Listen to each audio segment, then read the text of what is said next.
Games can be fun, can be entertaining. Games can be great tools for socialization.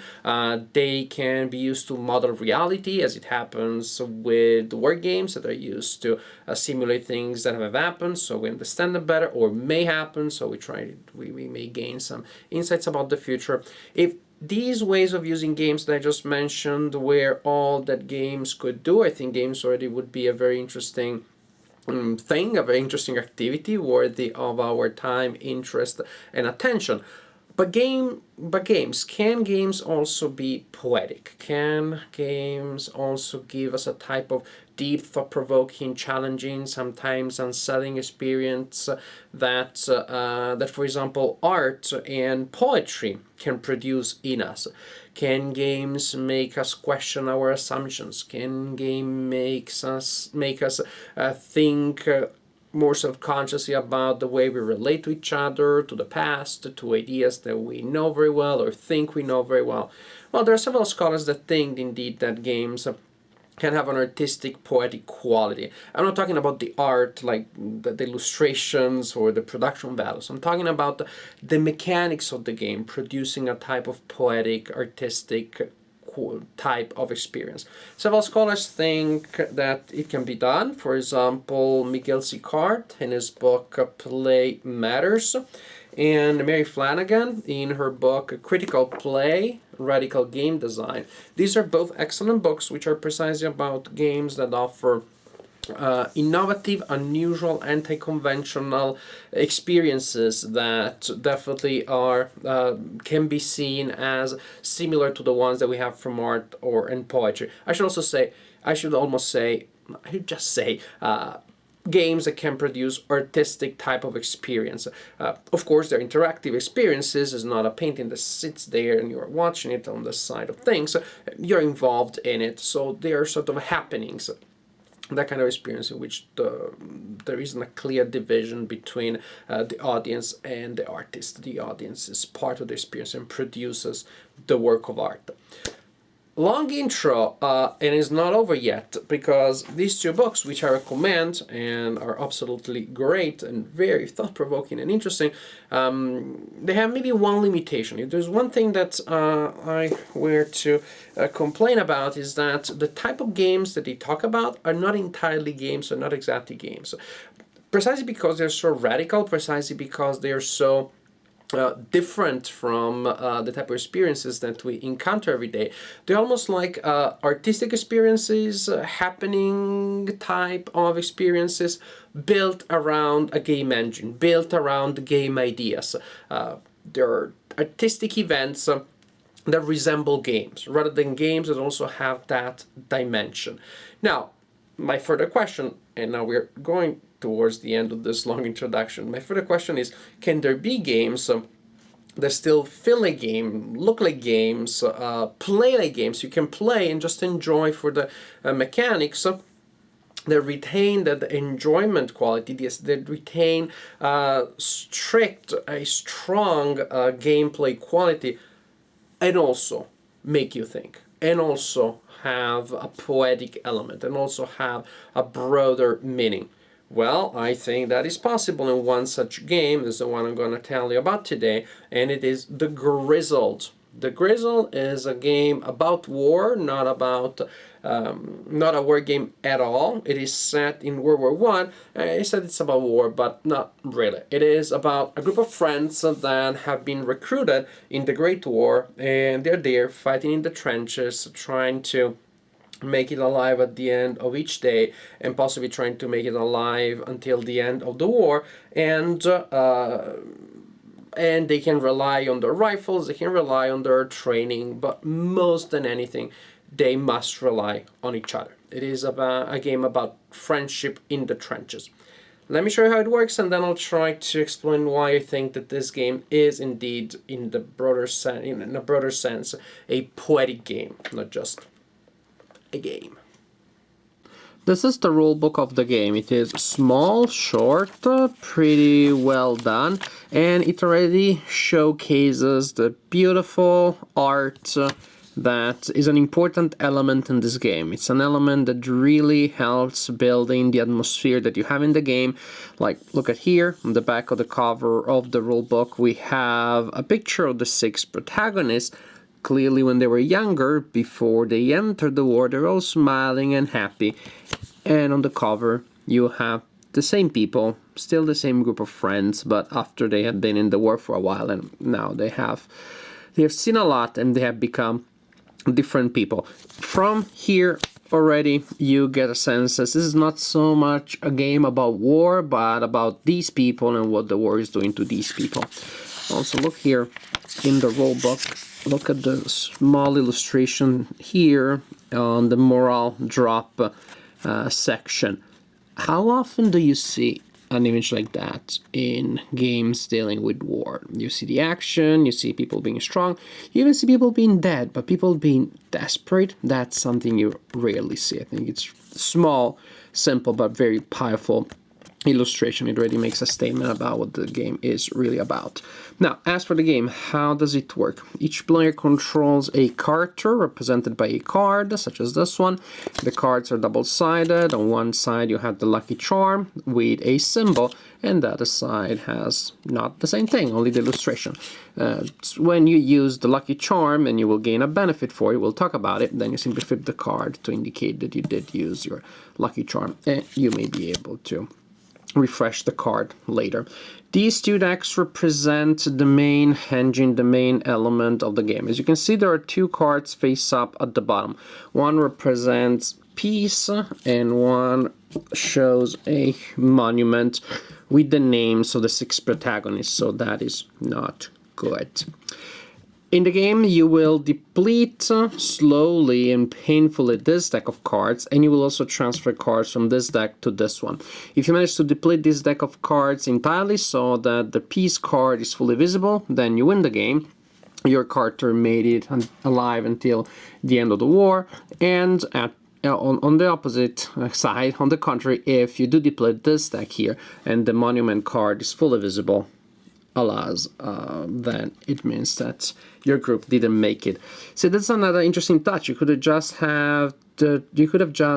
used 2 decks without these cards and have the rule that when this one is depleted you win, when this one is depleted you win. Again, another interesting touch to create atmosphere, to create theme. Now, mechanically, each turn has a turn leader, a mission leader, that will have this token here to indicate the special role. The mission leader will decide how many cards are taken from this deck this turn and given to the players. If players still have cards from the previous turns, then they add those cards to their hand. The minimum cards that can be assigned is 1. The first turn you have to assign at least 3. So you will have a hand of cards with you. And what happens? During a turn, there are a couple of things that you can do, but by far the most common thing that you can do is simply to play a card from your hand. If it is a card such as these ones, representing negative things that happen to your soldiers, mainly invisible ones, morale losses, psychological stress, ones that not necessarily weaken the body, but weaken the mind, weaken the morale, weaken the psyche.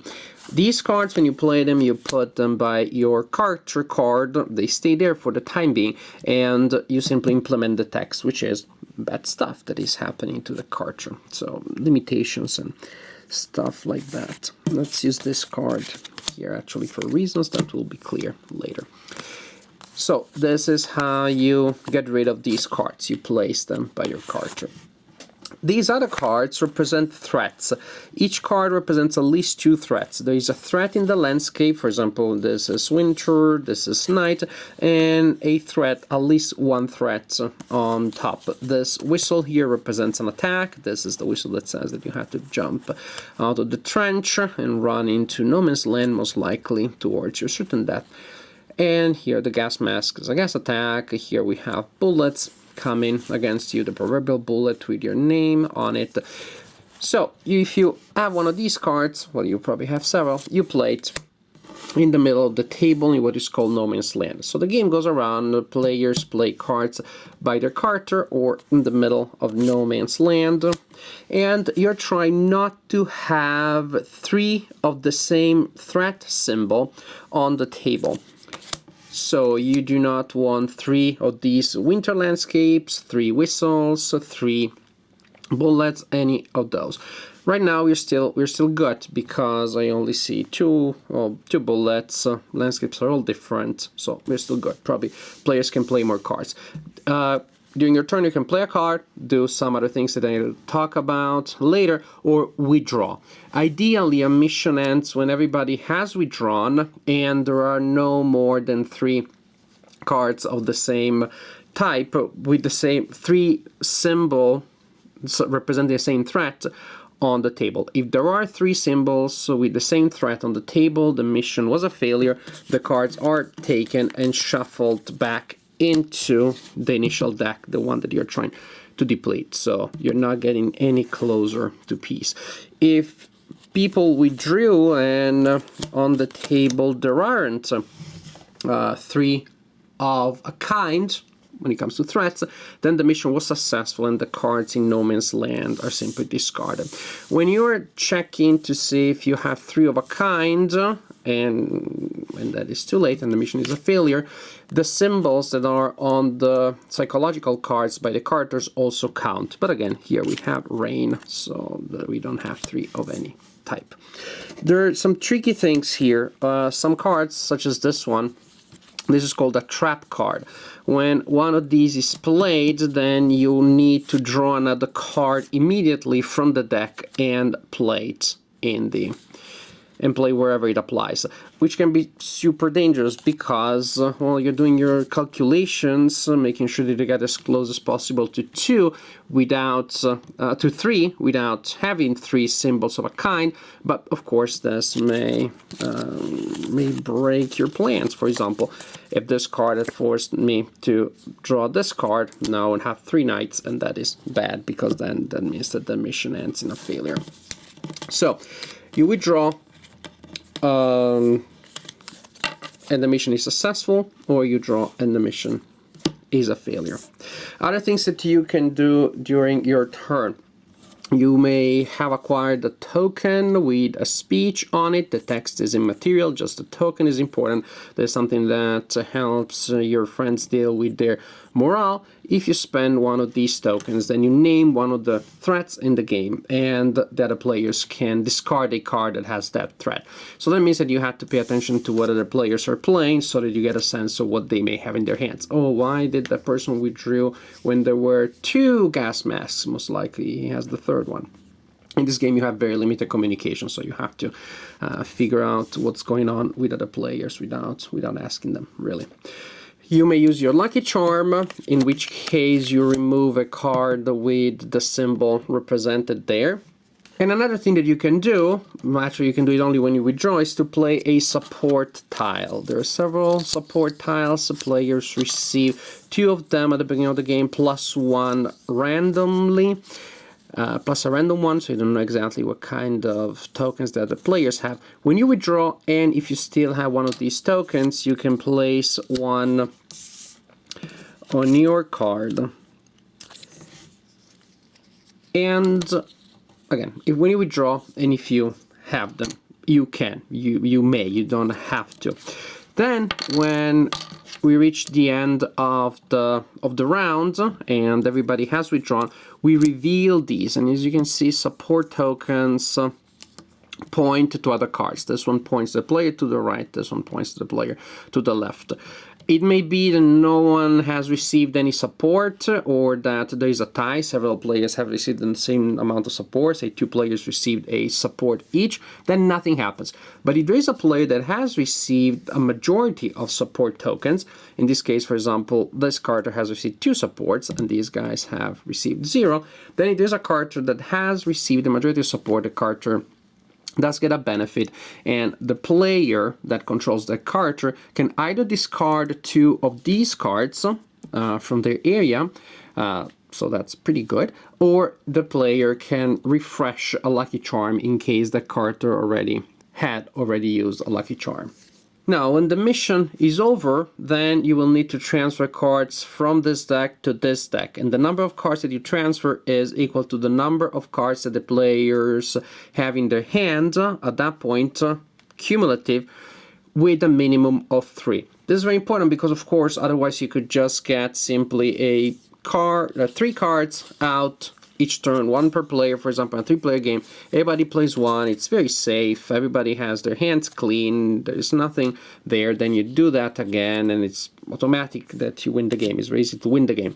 Alas, you have this constant pressure that comes on this deck, so this is why you want to get as many cards as possible, within reason, without exposing your players to too much danger, so that you deplete this deck, because you will get at least 3 cards from this side of things, so from this other deck, into the deck that you're trying to deplete each and every darn turn. So, I talked about the victory condition, which is this one. This is the lose condition if you reach the monument card. There is also another lose condition, which is if a character ever has 4 of these cards by their card, for these conditions, then the character, well, breaks down, can't continue in the war anymore. Post-traumatic stress, depression, leading to suicide. You decide how you want to think about it, but what happens is that the character is permanently incapacitated, and the entire group also is affected by that. So the game ends in defeat. The purpose for your group is not to win the war. No single group could do that. Is to protect your friends and make sure that you all are still alive, and make it alive until the end of the war, until the end of the game. Yes, to me this is a poetic game because the mechanics match the theme, and the theme is one that has a very powerful emotional resonance. Now, you could read a poem, a normal, traditional verbal poem, and not be excited by it. You can actually read a poem and be interested in the story. There are a lot of narrative poems throughout history, and just like the plot, you do not need to appreciate the verse, the metrics, etc., etc. A poem can be appreciated at different levels. So does the Grizzled, which is not the same as the radical games that are discussed in these books, Critical Play and Play Matters, because these are games in these books that are artistic experiences only. They're not fun, as simple as that. Sometimes the authors do say, no, these games are terrible, people hate them, but after they played them and they hate it every moment, they think about them and they realize that they were part of a deep experience. The Grizzled is a game that, like a narrative poem, you can enjoy for the plot, you can enjoy as a game, but then you can also get that there is a deeper dimension. The game as such is nothing earth-shattering, it's nothing too incredible. It's a fairly average, a little above average, I would say, game of push your luck with a cooperative element. Very often push your luck games are competitive. Here you have the fact that you're trying to establish what other players are playing, what other players may have in their hand, use that to your advantage, and evaluate odds. So you have to push your luck when you decide how many cards you assign to each player. Assign too many, then everybody will be stuck with huge hands of cards at the end of the turn. A lot of cards will be dumped from the reserve pile to the pile that you're trying to work through. If you don't assign enough cards to other players, then you're not moving fast enough, and just the default transfer of cards will be enough to get in trouble. So you're pushing your luck and making a danger assessment there when you're deciding how many cards you give to the players. Each card that you play, you make a similar assessment about, well, how much can I risk, especially if a trap is triggered, how much can I risk to put in the no man's land. Then you have also all the limitations that come from those other cards depicting psychological troubles that the soldiers have to experience. It's a neat, very functional, pretty solid, push your luck cooperative game with limited knowledge. And I like that. If you had this game with a completely different theme, with an abstract theme, with just colors and numbers, say, don't have 3 cards with the same color and the same number, that's terrible. It would be an enjoyable game already. There wouldn't be anything wrong about it. It wouldn't be special in any way.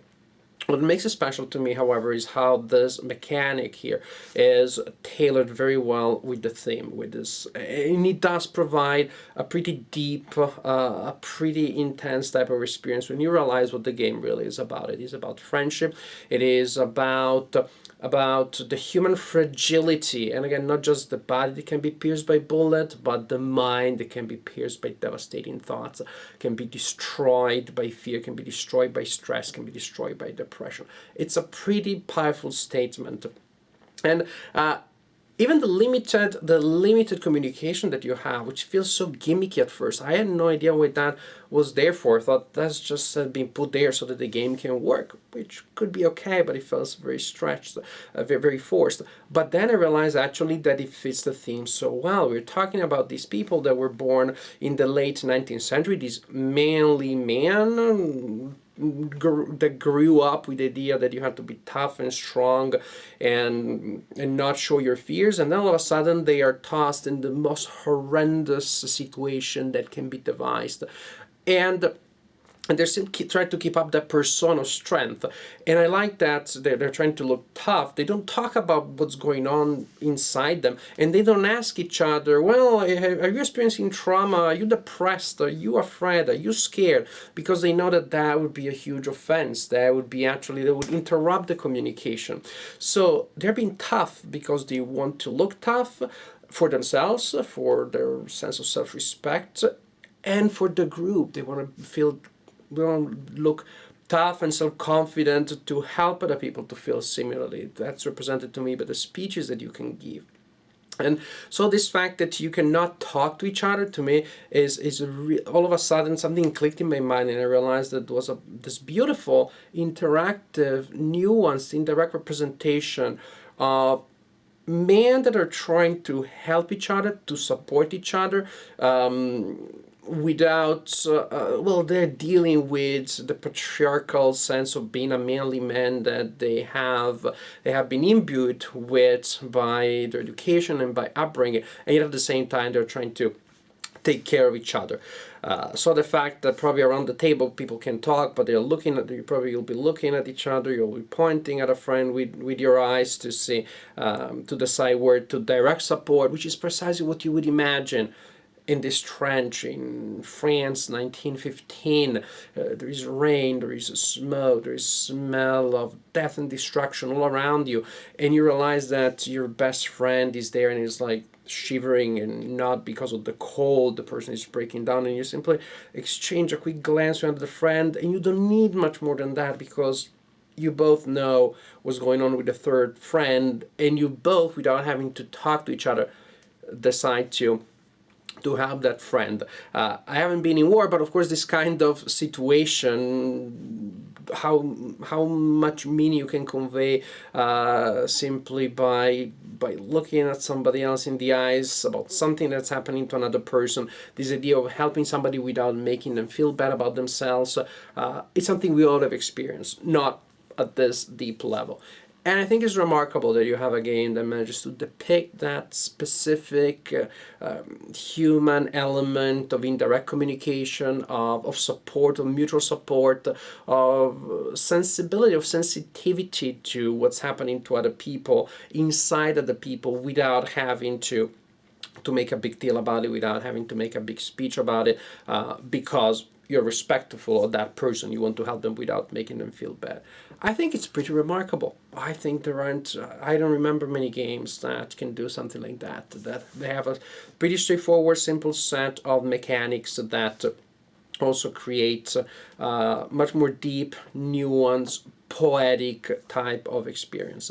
To me, this game really is very poetic, and I think if those two books, Play Matters and Radical Game Design, are published in updated editions, I hope that they add a reference to these books, to this game, to the Grizzled, because I think it's really impressive. And maybe those books would not do it, because those books are more about radical stuff that really departs from gaming a lot. To me, an activity, a product that manages to have both dimensions, the poetic one and the play one, is even superior. To me, it's even more admirable. And again, that's just my personal intellectual approach. The people just think, the more radical, the better. The more avant-garde, the better. I personally like things that are enjoyable and deep, because they have more currency, they circulate more, they are more easy to appreciate, they influence and affect more people, they touch more people, and to me that is simply superior. Again, that's my personal take. But as you can see, talking about the Grizzled, I didn't expand much on how fun and exciting and a blast it is, because this is really not the point. This is a delicate game. This is a subtle game. Not for everybody, not for every group, and not for every evening. There are evenings where I want to have my dungeon romp. Of course, I want to go out to kill monsters, have fun, and laugh out loud. But there are moments with the right people in the right setting, with a different type of experience can be appreciated, and I think the Grizzled can indeed offer a type of experience that is pretty unique, very different from other experiences. At the end, you may feel touched. At the end, you may feel moved by the story that the game can evoke. You feel that you were part of something bigger and deeper. You feel that you were part of what's good about human beings, what's good about being decent to one another. This is really what the game is about. It's about being decent in the most terrible situation that there can be. You don't have to go to war to get at least a hint of what that is, of how that works, and how beautiful that feeling is. The Grizzled, a poetic game that is really pretty different from most of the things that I've ever played in my life.